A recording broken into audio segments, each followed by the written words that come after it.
and welcome to the Maplewood Library 2023 Ideas Festival, celebrating the talent and creativity of our community. I'm Amanda Eigen, Head of Library Services for Maplewood Memorial Library.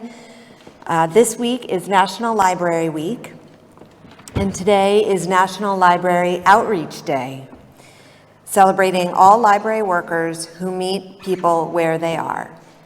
So if I could ask my colleagues from the library to please stand.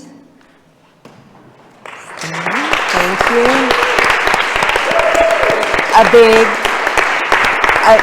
A big thank you to the amazing library staff for meeting you all here tonight and for putting this incredible festival together. We'll also be meeting you at some point at some of your favorite spots this summer, including the Farmers Market and the Maplewood Pool, so you can look for us there. The Ideas Festival is sponsored by the Essex County Division of Cultural Affairs, a partner of the New Jersey State Council for the Arts, the Maplewood Library Foundation, the Friends of the Maplewood Library, Words Bookstore, and the Maplewood Women's Club. And now for tonight's program. I first met Seth Abramson and his family many years ago as my backyard neighbors in South Orange, where we would lift our then preschool-age daughters over our shared fence for playdates. I had no idea that Seth is a Grammy Award-winning producer and was the founding artistic director for the Jazz Standard. He has programmed and produced thousands of concerts and musical events and has helped launch the careers of many award-winning artists.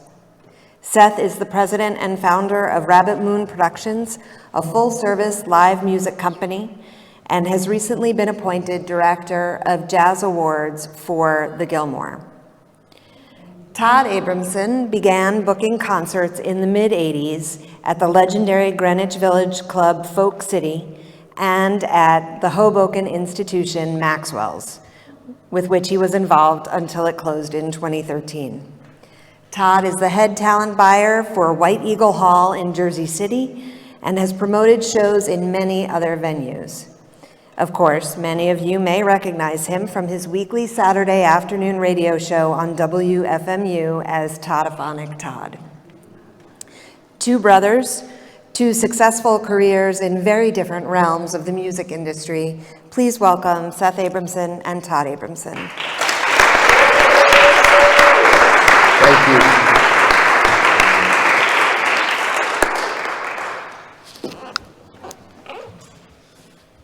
All right, so we're gonna kick it off, just giving a little bit of a brief background as to how we got into this business and what led us to where we are now.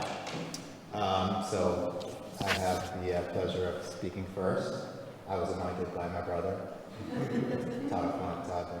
So anyway, and I'm thankful that our mother could join us as well as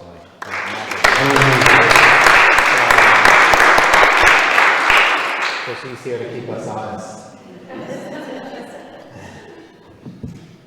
So I remember my earliest memory of music, of getting a 45 was actually "You're So Vain" by Carly Simon. I don't know why I gravitated to that particular song at such a young age, but I do remember playing it. And I remember at that point I already was studying piano, and I really wanted to play guitar. And Todd here was already teaching himself guitar in the basement. He had a little amp, and he had a chord compendium book of like thousands of chords that he was going through on a regular basis. And it wasn't thrilling our parents at the time. So when I mentioned that I also wanted to play guitar, they were like, "Oh no." No. Anyway, I remember finally convincing them that I would take lessons. So that was my entree into getting more involved and serious about music. That's why I bring it up. And I remember my aunt, who's also here, Lisa, coming over to our house, and my parents thought they had the guitar hidden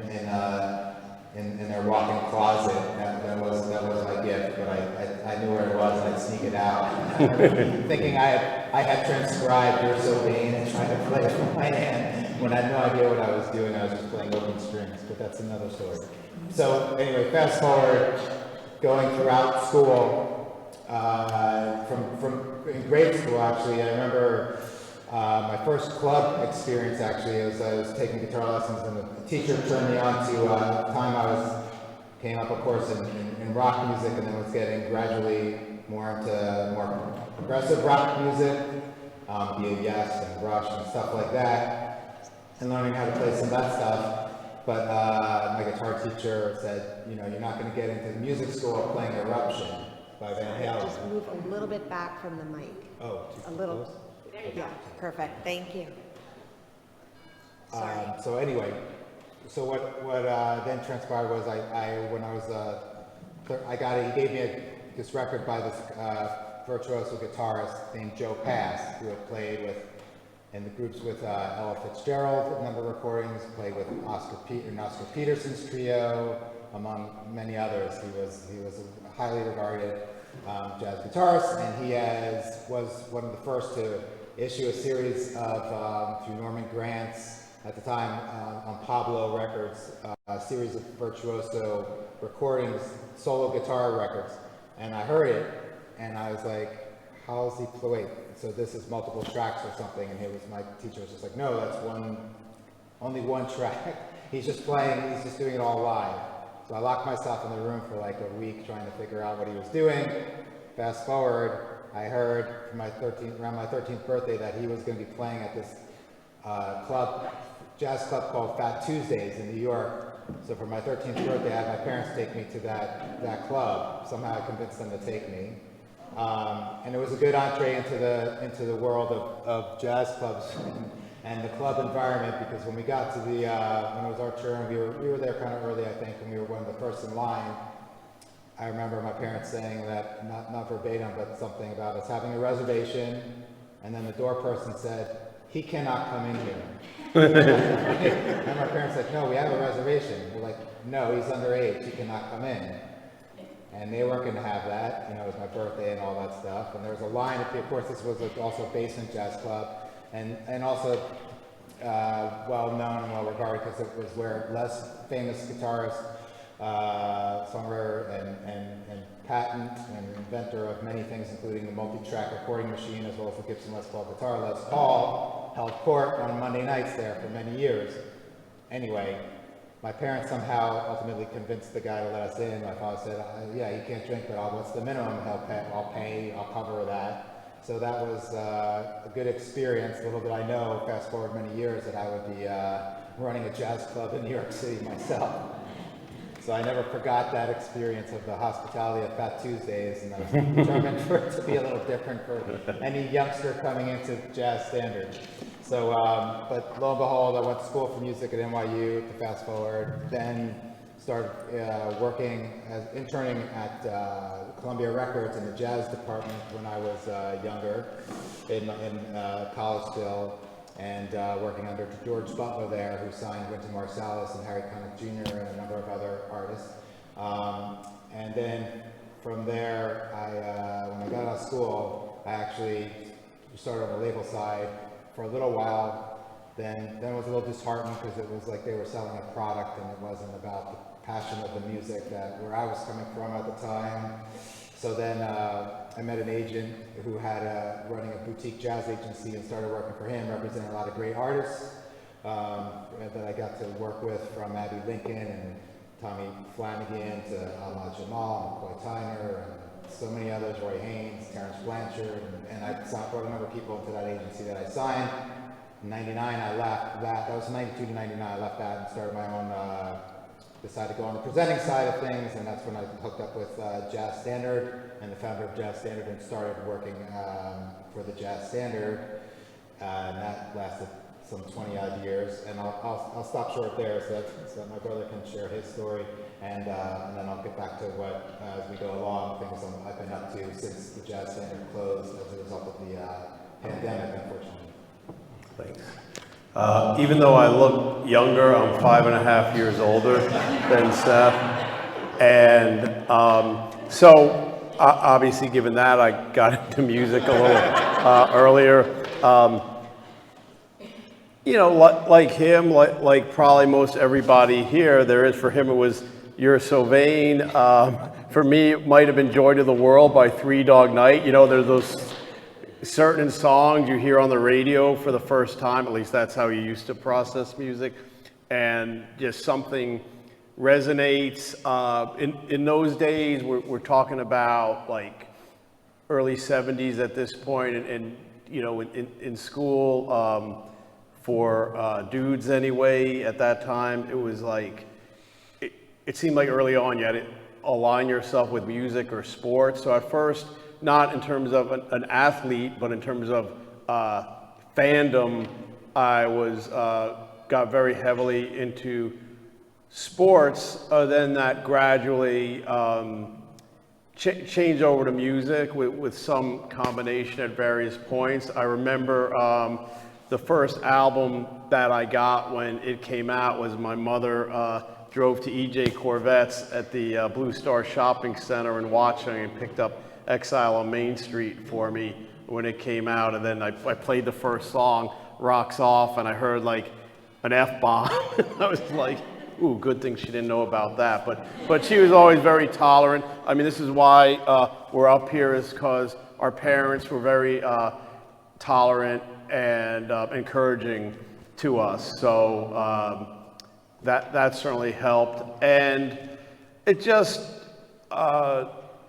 the music thing, I got kind of obsessed. I realized in my very early teens that maybe the most popular music wasn't what I really enjoyed the most, and reading stuff like Cream magazine and various writers, Lester Bangs, etc. They would be talking about these bands like Roxy Music, and then the New York punk scene, it's CBGBs and all that with the Ramones and television. And thankfully, there was a magazine called Rock Scene that was prone to put addresses where you could write people. So I would write to some people that I'm still friendly with today, like Lenny Kaye and Miriam Linna. And Miriam was very encouraging. I don't think she realized I was 15, and the Cramps, she was in this band, the Cramps, and they were playing with the Ramones one weekend at CBGB's.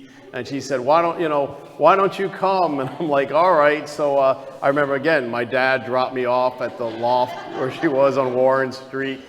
And, that was just the obsession was already there, and it just continued, just making a lot of friends. My first booking gig, as referenced, was at Folk City, doing this Wednesday night series called the Big Combo Series. Started in January of '85, March '86, the venue closed. Then I knew the year before, I've been going to Maxwell's a lot in Hoboken. I moved to Hoboken in Thanksgiving weekend of 1984. And I knew that one of the owners and the booker at Maxwell, Steve Fallon, had taken a month off in '85, and it looked like, yeah, maybe he could use another month off. So when Folk City closed, it was supposed to reopen a new location, the East Village. I said, Steve, can I book the club for a month? And that month became more or less 28 years. And it's funny too, because I remember early on, and not that either of us have gotten rich from this, but we've made a living. But early on, I was working for like $30 a show or whatever, and I started thinking like, well, what am I going to do when I grow up? And I guess I either never grew up or this is what I'm doing, and I'm growing up. But that's again, we both done a lot, so keep going. Maxwell's closed in 2013, and after a couple years trying to figure things out, I wound up, my main job now is booking White Eagle Hall, an 800 capacity venue in Jersey City. After every street party, Maxwell's closed. Yes. In Hoboken. Yeah, we had a big blowout on last night. And the sports thing, I remember something about APBA or something. Yeah, it was baseball board games. Yeah. But and that vibrating hockey set, whatever that was called, with the little guy. Yeah. And that, it was not that musical. so what made, I mean, I know you mentioned the Joe Pass album and then going to that show. What made you stick with jazz? Did you ever give any, and I know you've booked some other things, not everything you've booked has been strictly jazz, and we've collaborated on some things, but what made you so determined to stay with that idiom? I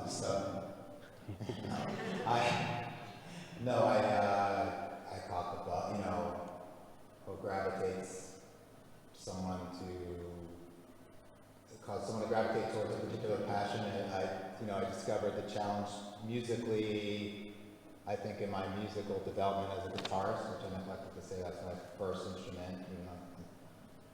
Started on piano, but that was not meant to be my first instrument. I knew, and then the inherent challenge as I progressed in learning music, just my curiosity, I guess, and then there was something about the club experience and just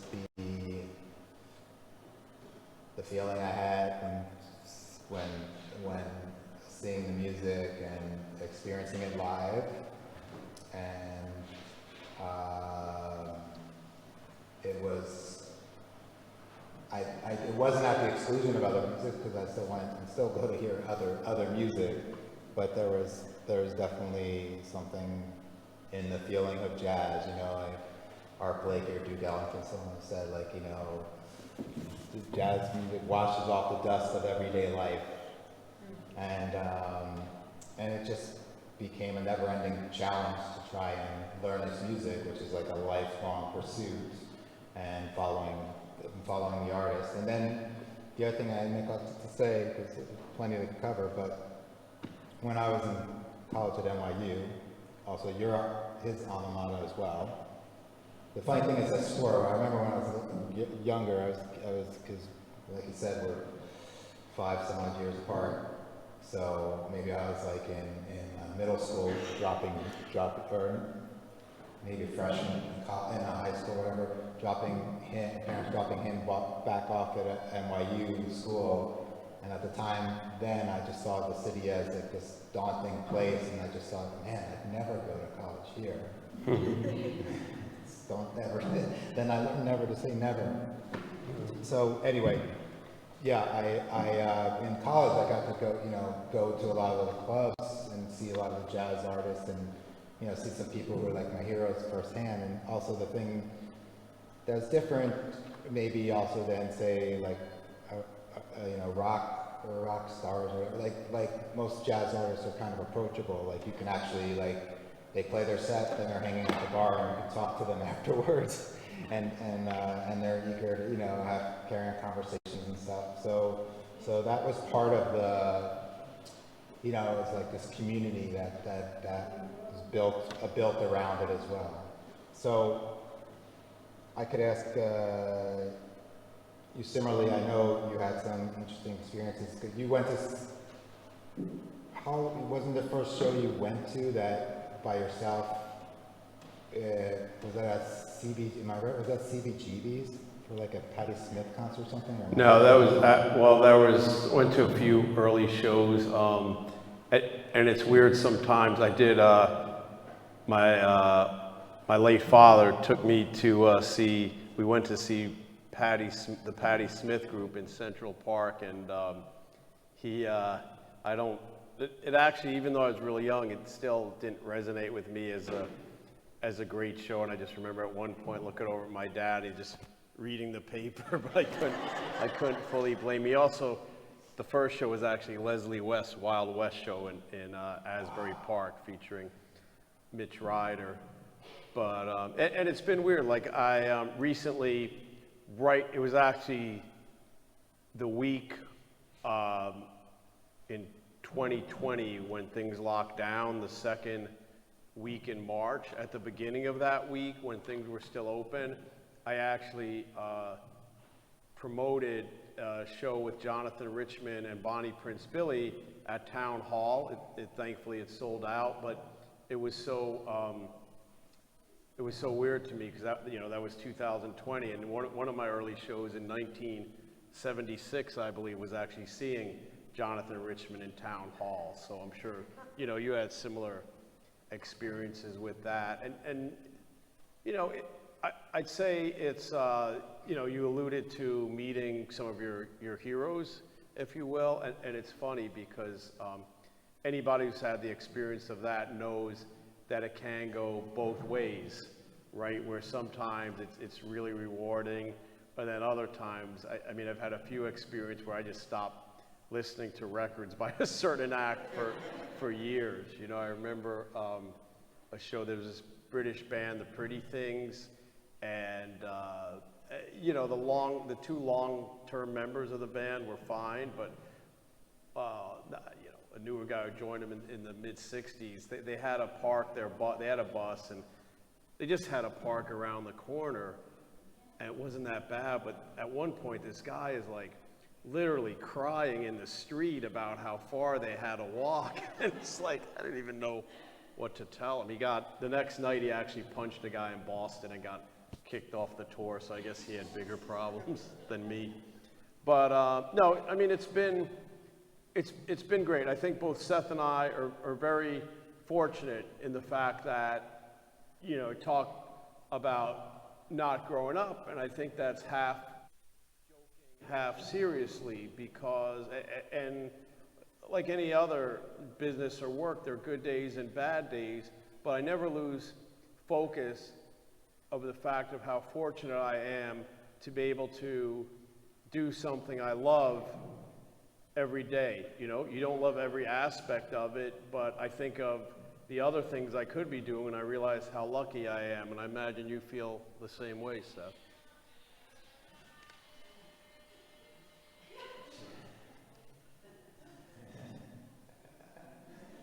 That was you planned that rock song? Yeah, no, it's very true. There are there's a lot of challenges that come with the territory of any side of this business, whether you're a musician on tour, whether you're the agent, or whether you're the presenter or manager or what have you. Regardless, it has its pitfalls, but it also has the reward is always, when it all is said and done, like my brother said, the reward's always the music, and that's what when all is said and done. And that's the thing, actually, early on, back when I was an agent in the 90s and worked with so many artists and booking artists all over the world and working with presenters, sometimes I travel to, getting to go to places like, in Montreal and Japan and Trinidad and a number of different places and with some artists, but it was before really mobile offices exist. We still have dumb phones and not smartphones yet. And so it was harder. You had to be somewhere where there was get to the fax machine at the hotel. I remember to do deals that would come up. Anyway, but the thing is, then I realized, I wanted to be on the side where I could, you're doing all this work, then be able to go and see the audience, to see how the audience responded to what you programmed, see the reaction to the audience of a show you put together, or a special billing or something that you did, or we haven't gotten to yet, but we've done a lot of different things, and we've done shows that are where there's multi-bill artists, whether it's festival kind of experience, and yeah, so then all the work, then you forget about all the hard work or some of the difficulties in putting something together, as I'm sure you experienced, right? You recently did a festival in Atlantic City, I know, yeah. Which it's not easy to pull off of doing a festival for the first time, right? Yeah, that was it was called Frantic City. It happened in September of last year, and there were about I think about a dozen acts on the show. Groups like Yola Tango, Snail Mail, Bouncing Souls, and and that's another thing I think we can both attest to. It's great to even though I've been doing this for a long time, still having new experiences, and you know, you never stop learning. One thing that we spoke about when we were discussing this event that I think is interesting and sort of involves both genres, both fields, if you will, is the fact that, so for a good number of years now,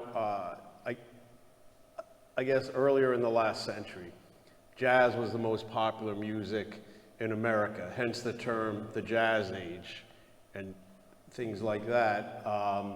But as time went on, as rock and roll became popular and other things, it kind of went into a corner, if you will, and became something that is not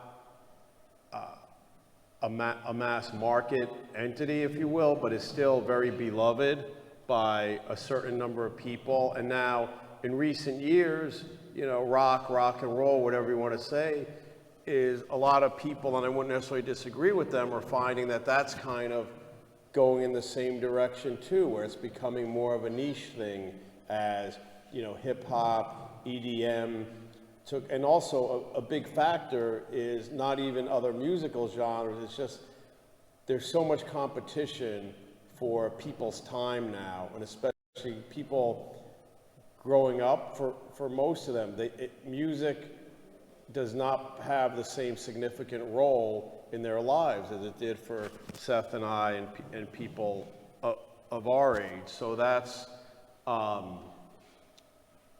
something where I think you have been well set up to deal with that, because you've been dealing with it for a while, and there's not, what would you say the capacity of some of the larger, we could just stick to New York City, what would you say the capacity of some of the larger jazz venues are? I know Jazz Standard was about 150. Yeah. Well, it varies. If you're talking about at the club level, you know, the Blue Notes, like 250 seats. But then there are other places, you know, that sometimes we'll do where they hold jazz shows, including like a town hall or something.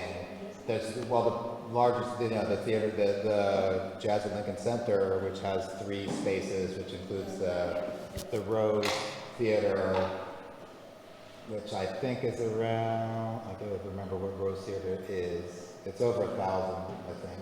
I dare say, I should know this. But the Allen Room's like, in there is like around 700-800. And then Dizzy's Club is similar to Jazz Standard, where it's like 130 about seats or so. But you know, in New York, you bring up New York, like that's a very, like, the interesting thing is New York is a very unique market in entertainment, period, regardless of what kind of entertainment, whether it's theater, whether it's music, whether it's museums, you know, you name it, dance, because New York, because of the density of its population, and the tour, and then there's also a tour, you know, pre-pandemic, obviously it's slowly coming back, but also a very big tourist destination, is able to support so many venues in so many genres, and then still there's more always popping up, you know, and at some point the market gets saturated, obviously, with certain kinds of music, but you know, the New York General overall usually has for many years like supported like 6 major jazz clubs, where there are some other markets, you know, like Boston has had at any one point 1 or 2, you know, Chicago's had, there's a lot of like jazz clubs, and there's a lot of smaller jazz clubs in Chicago, but the main jazz club in Chicago for many years, like the Village Vanguard, which is one of the most storied and historic places, going over 75 years now, where Miles Davis and Thelonious Monk and John Coltrane and Bill Evans and they all played. It was a jazz showcase, but somehow, you know, New York, a lot of these clubs pre-pandemic, and now it's come back somewhat. They were pretty busy on a nightly basis. Still, what we call artist dependent, depends who the artist is that's playing there and how popular they are, and that's, you know, part of your job as in booking the room, as you know, is booking artists that are gonna put the butts in seats, if you will. You know, I think, you know, jazz has had its ups and downs over the years, and there's years where it's been tougher going for the music in general. It's also, you know, I don't know how much this happens in rock music per se, where there's a lot of so like jazz fans will like, or critics, if you will, too, or the industry as a whole can sometimes get insular and fight amongst themselves about like what jazz is and what, like, I don't know if people, like, I don't think people really fight about, do they really fight about like what rock is? Do you have arguments about this is rock or this is not rock?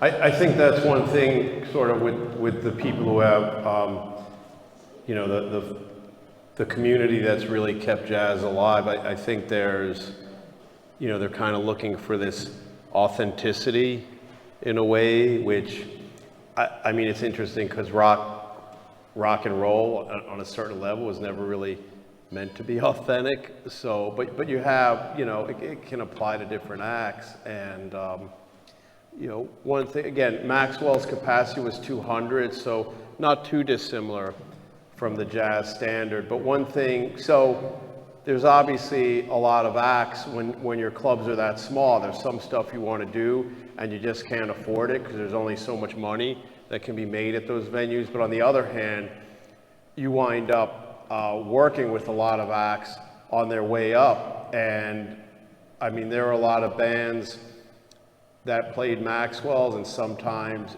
you know, there's acts like the Stroke. I mean, I remember a few like the Strokes and the Yeah Yeah Yeahs and Wilco, to name three off the top of my head, where their first shows there, I don't think any of those three bands had 20 people at their first shows, but then they all came back and sold it out and obviously moved on, and they're all obviously still very successful now. And there's a lot of Nirvana played Maxwell's twice, and that's, it was kind of cute. I remember my wife Cheryl was with me one night. I don't remember who was playing there on that particular night, but there was this family there and a young boy, I don't know, maybe he was 12, however old he was, and his parents specifically took him just to dinner there that night because he wanted to go there because that's where Nirvana played. And you know, on that, I think that can get a little overplayed because obviously on, you know, their first tour, they played whatever it was, 30 small clubs. It's not like it was an exclusive, but, and that's one of the ways, I know I'm jumping around here a little bit, but that's also how certain venues become better known, because if you have a lot of those bands play on their way up, then people start paying more attention to the venue because they think, okay, well, you know, I don't know who this band is, but if they're playing there, they're probably good. And it's all subjective. It's not like, I'm sure I can speak for both of us, where we haven't been in love with every single act we've booked, but if you're able to, like for me, one thing was, all right, you know, to try and present things that were, you know, good of their type, or at least, even if I didn't necessarily like the songs, I recognized the songwriting is good. This is true, and there's so much to get to. By the way, neither of us remember to mention how we did work together back at the original knitting factory, where I was your box office manager. Yeah. Yeah, that was one, when Folk City closed, occasionally I would revisit a Wednesday night series. There was a place called Siberia in the meatpacking district, and then also did shows at the knitting factory. And, you know, Michael Dorff, who went from the knitting factory, runs City Winery. It's interesting to see this Mr. Dorff's business empire, because back in the days of when we were doing these shows, he didn't even have He was, the place was so poorly managed that almost every Wednesday, at least if anybody was there, I had to go grab money from Seth's box office and go run to the Gaseteria on Houston Street and beg them for change. It's like, I always have to go, and the guy at the deli on the corner, the guy would get really upset. He's like, "This is the last week I'm giving you money." I'm like, "No, you don't understand. It's going to kill me if I change." There is one funny story. I shouldn't even go into this, I don't think, because this is not dramatic. But not about but this is like one of those like David Letterman's Rush with Greatness when I was on that. I'm dating myself, but I'm trying to remember who you had playing, but you'll remember that night. Das Damen. You remember the song. So I was in that, trying to keep myself entertained, sitting downstairs. So the Knitting Factory show, I wasn't actually getting to experience the show, so the shows were upstairs in a room, and I'm like, the box office thing is downstairs. And the old Knitting Factory, if you had ever been there, it was sort of like the concept that maybe took a little too far, because have all these, the ceiling of the old Knitting Factory on the Houston Street was like all these like raggedy old dusty sweaters like stitched together, hanging down like a drop ceiling. And it was kind of like, even back then, you kind of like if you brushed up against it, you'd be like, oh god, I gotta see this cleaner now. It's nasty. But that was down there. But anyway, so from time to time, people would like come in, and I had to watch the door. They had to either buy a ticket from me or show me their ticket to get in, or I'd stamp their hand or whatever. So this one time, these two women came in and tried to bogart past my stand there and go right upstairs, but they didn't. I don't think they were aware what the deal was. So I stopped them. I did my job. I looked out for your bottom line, and Thank you. And I said, excuse me, you can't. You have to come down. You have to buy a ticket. Let me see your tickets. And you're like, well, we don't have tickets. We're just going to get a friend. And I was like, yeah, sure. You and everybody else, right? This show is sold out. But the people would say whatever. And so then her friend goes, okay, well, I'm just going to get a friend. I'll leave you her. And I was like, I looked at her and I was like, okay.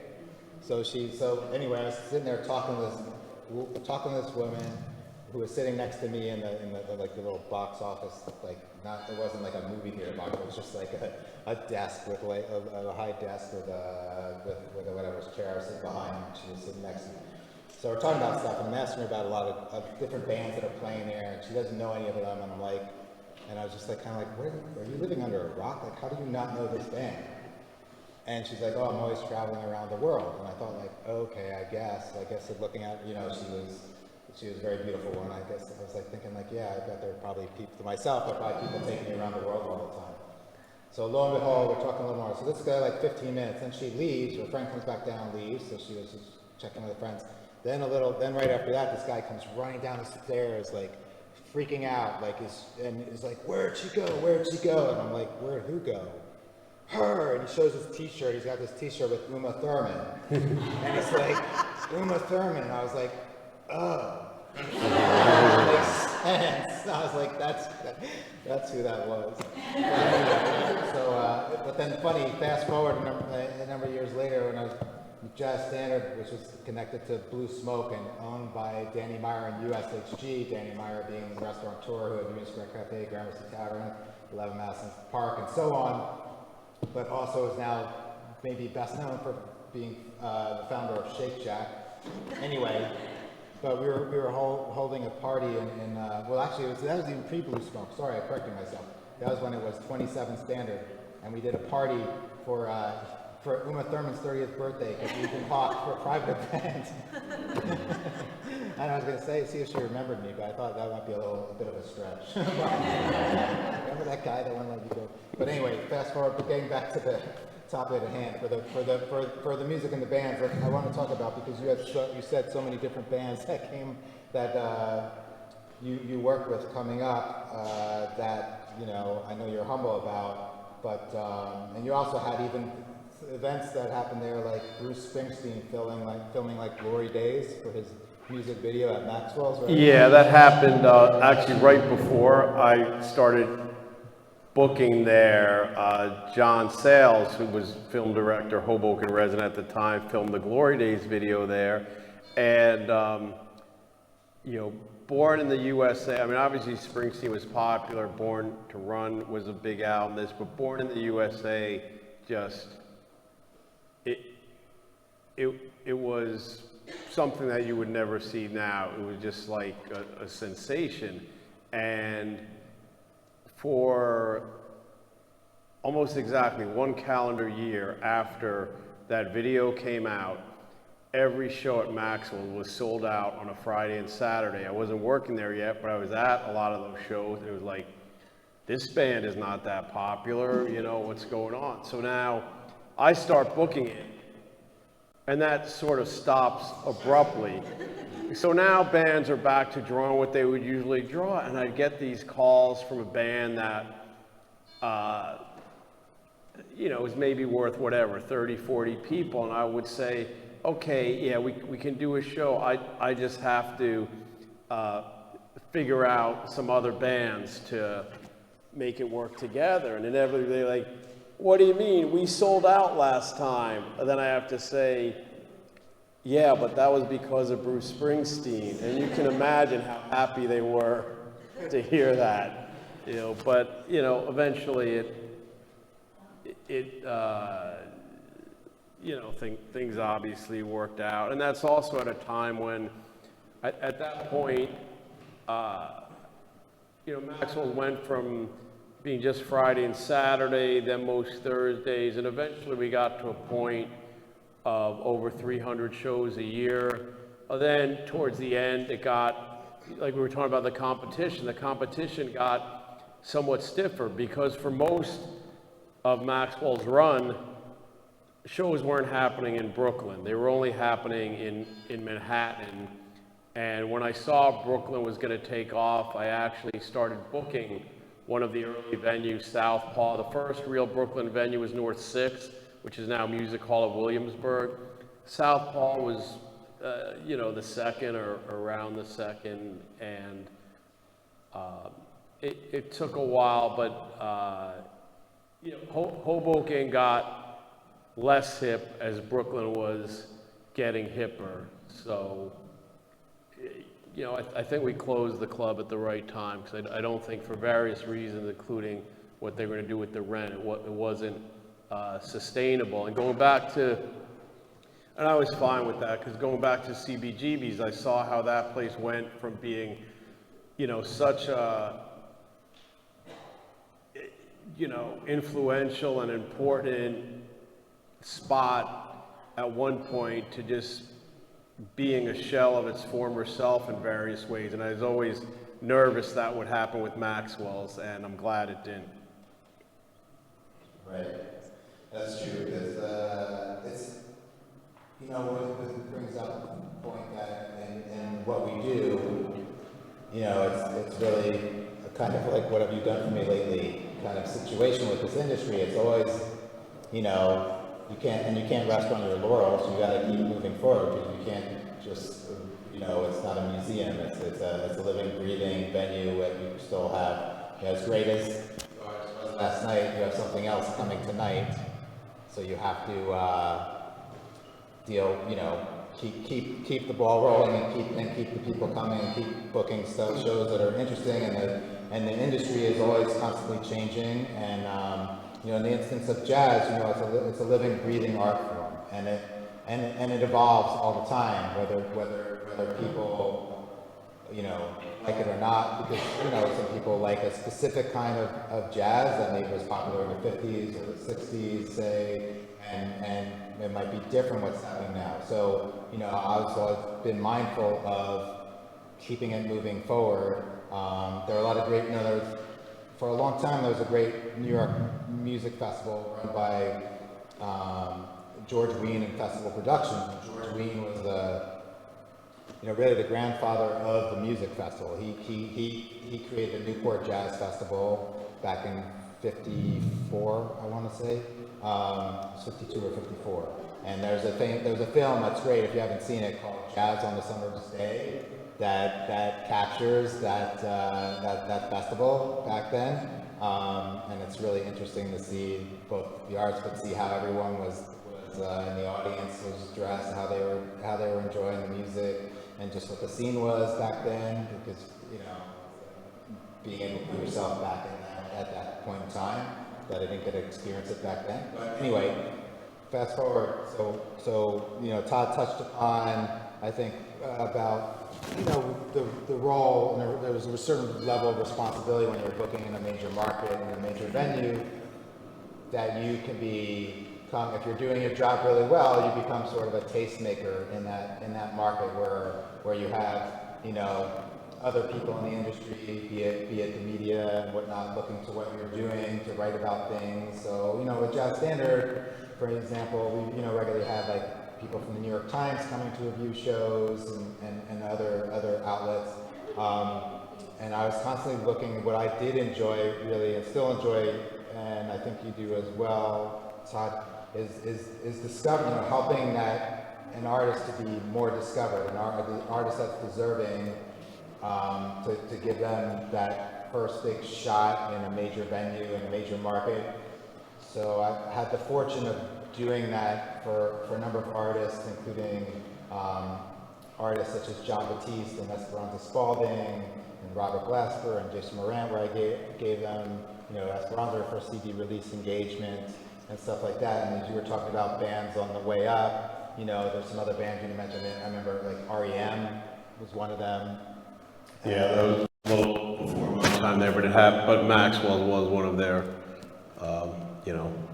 regular places to play on the East Coast. And then, I've gotten to know and work closely and become friendly with a lot of great artists that I've worked with, and I know you have too. And I always want to touch upon, people in the room might be familiar with the band Yo La Tengo, and also you've developed this really special, unique, and that's the other thing about being a presenter and booking a venue is, there's a very creative aspect of it that's really fun to, and what keeps you engaged and really psyched about what you do is coming up with some ideas and coming up with something that's like unique to what you're doing, and something that maybe only happens at the venue you're working with or something. And I know, for example, you've done that and created something really special, and also that has a major charitable component with these 8 nights of Hanukkah, with these Yo La Tengo shows you've done now for many years, which you began at Maxwell. So I'll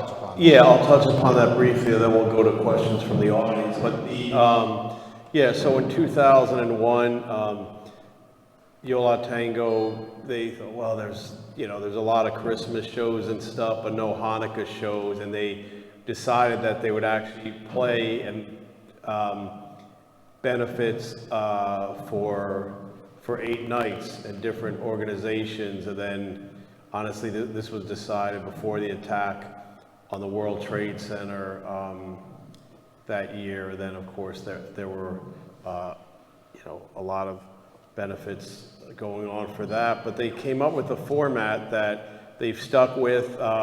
We did it till the end at Maxwell's, and after a few years off, they wanted to bring it back, and we decided we would do it at the Bowery Ballroom, but of having an opening musical act, a comedian, then Yo La Tengo would do a set. There'd also be special guests for the encore, and it's really been amazing. And again, a lot of people who weren't known at the time. I mean, Sarah Silverman's first stand-up gig was one of those Hanukkah nights, and people like Ray Davies and David Byrne were special guests, and excuse me? Bill Frisell. Yeah, Bill Frisell did it. Yes, sure. Sun Ra Orchestra, who've kind of been in both worlds, and yeah, that's been very, very rewarding to witness. John Oliver.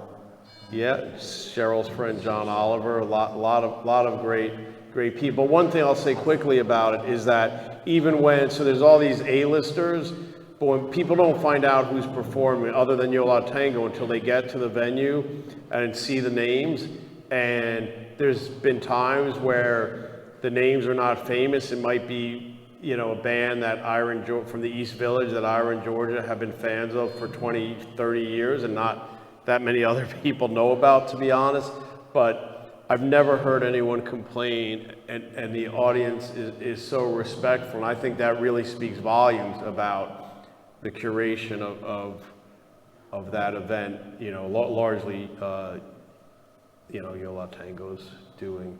But I know we need to wrap things up, so if anybody has any questions or statements, now would be, what do you want them to just walk up? How do you want to do this? Okay. Yeah. Okay. Thank you for doing this, by the way. It's been great.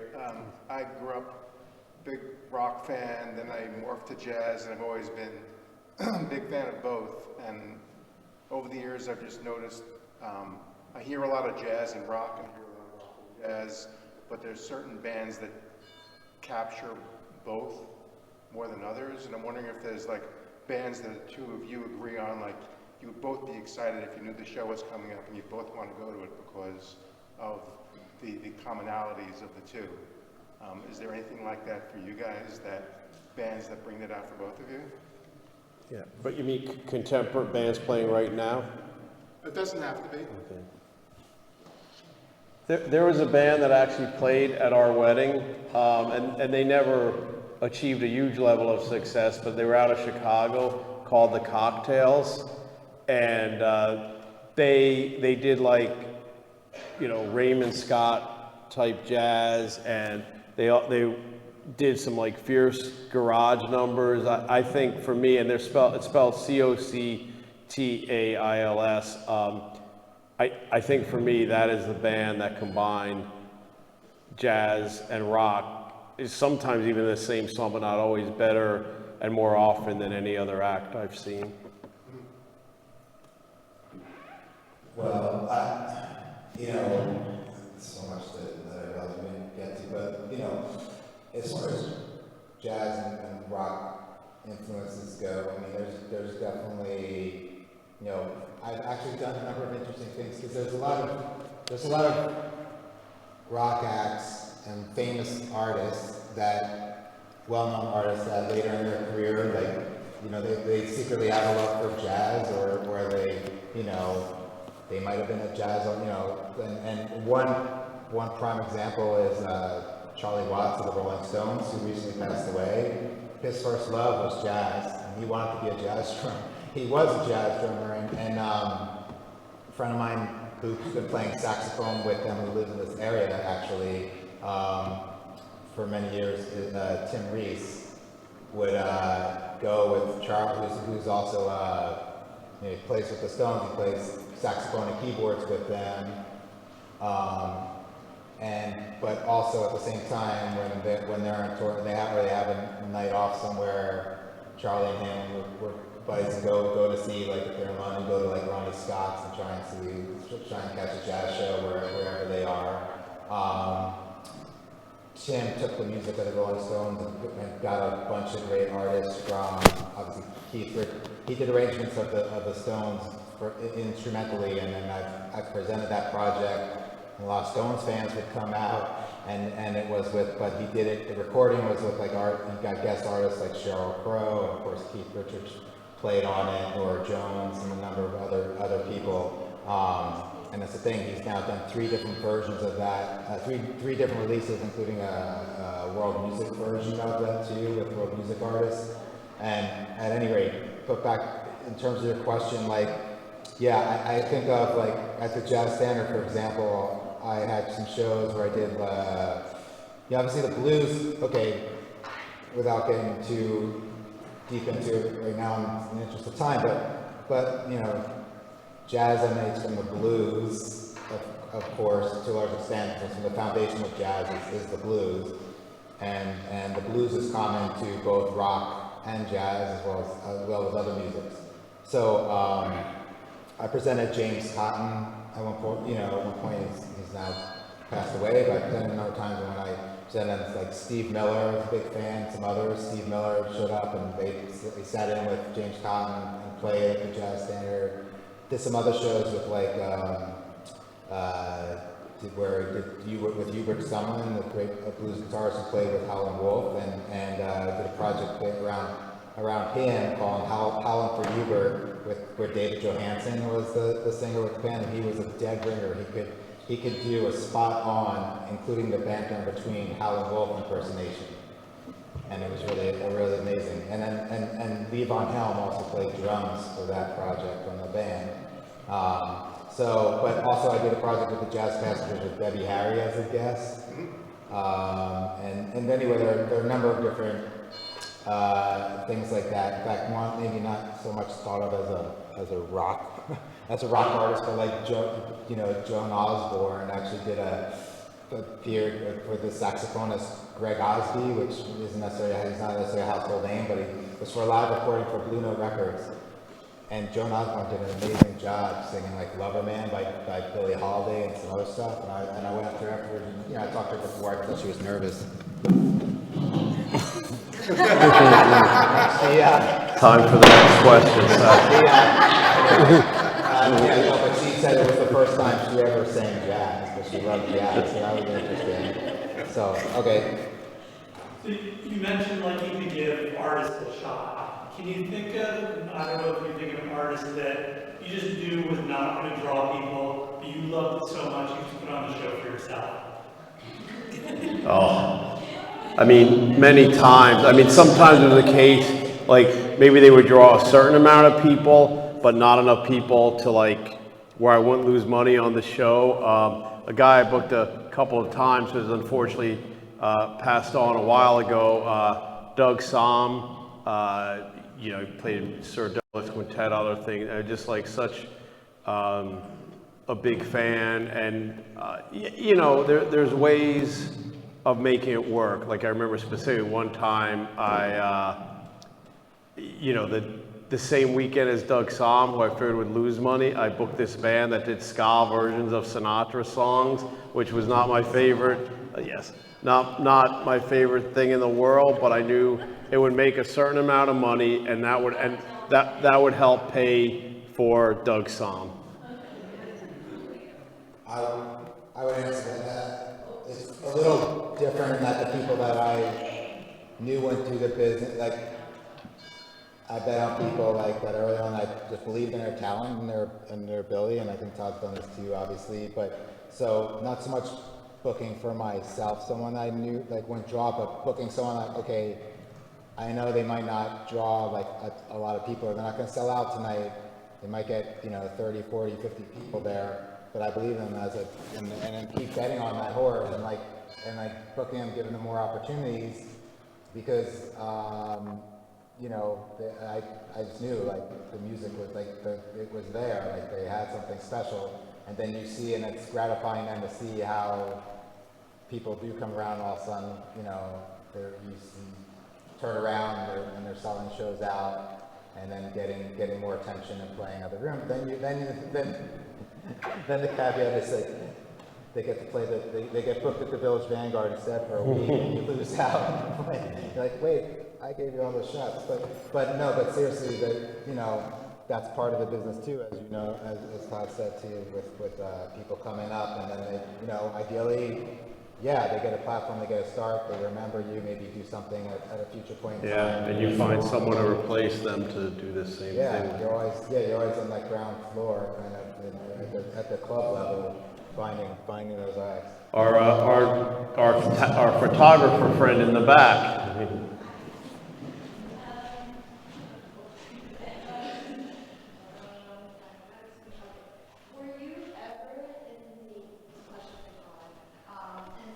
I'm in rock, so my hearing's not that good, so if you could come forward a bit, thank you. Were you ever in the Lower East Side hardcore scene, after in the 80s, matinee, hardcore matinee, and then 80s in Maria? And then my other question for Seth is, what do you think about the crossover jazz and rock, like the Reserve record, not like a crossover record, I think? And then there's an awesome band called Morphine, which is rock and jazz. Which band, sorry? Morphine. Morphine, yeah. I mean, your question for me, right, was what was I involved with the hardcore scene? So I didn't do, like Maxwell's, we definitely had some hardcore shows, Black Flag, a lot of, you know, I don't, you know, I know, like, I don't want to say, oh, that's not hard, but there was a fair amount of hardcore shows. I had Murphy's Law played there once and only once because I actually had to call the cops because when the Dickies were headlining, I couldn't control the crowd during that show. But the room was like really tiny. It had low ceiling and low lights. So I was really nervous about people going up in the air and hitting those lights and stuff. So I did not do an overabundance of them. I do have Gorilla Biscuits playing in Jersey City on Friday. Yeah, I mean, Fugazi played there a bunch of times. But, you know, we supported that scene to some extent, but it was certainly never a hardcore club. And Morphine actually played there a couple times as well. Yeah. I would say that interjection, sorry, was our younger brother who can't be here tonight, but he did Todd listen to help with security at Maxwell for those types of shows. Put him in harm's way. But anyway, as far as there's crossovers. I mean, there has been some of that. I mean, it started with like Third Stream stuff, like Gunther Schuller and everything. But as far currently, I think there's a lot of, you know, the interesting thing. Okay, it's, you know, you could say it's a blessing and a curse what's happened with like the internet and like how like music is consumed and how you know, of course, what happened with Napster initially with, you know, all the artists losing and everybody like stealing and file sharing and all that sort of stuff. At the same time, get to the point now where the internet, like the gatekeeping is different, and like on Spotify, like on these platforms, things exist, all music exists in like sort of equal, I mean, whatever, platforms can promote and have on the front page, obviously whatever they choose, and there's still that could be some hierarchy there. But otherwise, for young people to discover music, it's never been easier, whether it's YouTube or whatever, any genre, and it's not like, oh, like when I was going to check out, when I was going to record stores like Tower Records at West 4th Street, you had to go walk up 3 flights of stairs, go in the back corner, and there's the jazz, you know, like, and it's passed through all the rock, you know, and saying whatever J&R Music World, they had the jazz shop going up, you know, but now it's like all appearances. So I think people coming out nowadays are more,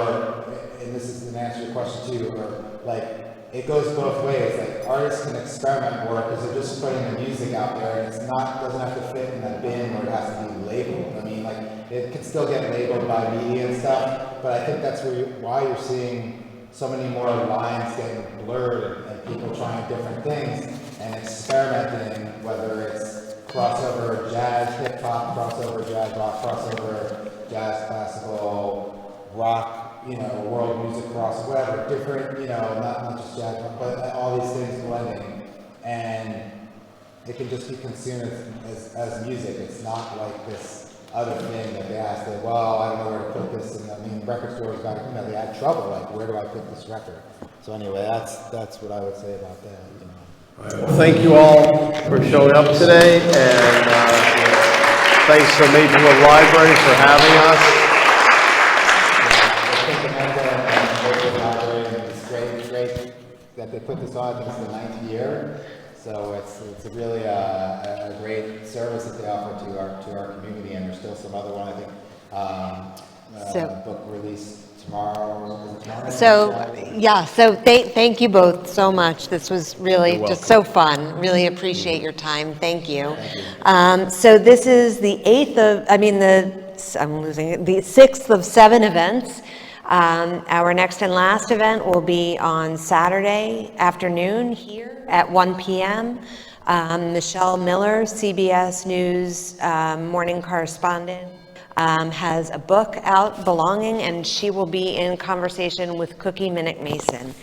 So please join us for that last event of the 2023 Ideas Festival, and thank you all so much for coming out. Really, thank you to the brothers.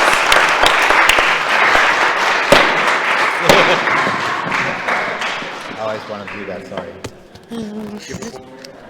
Did I introduce you or no? There's so much to get, so yeah.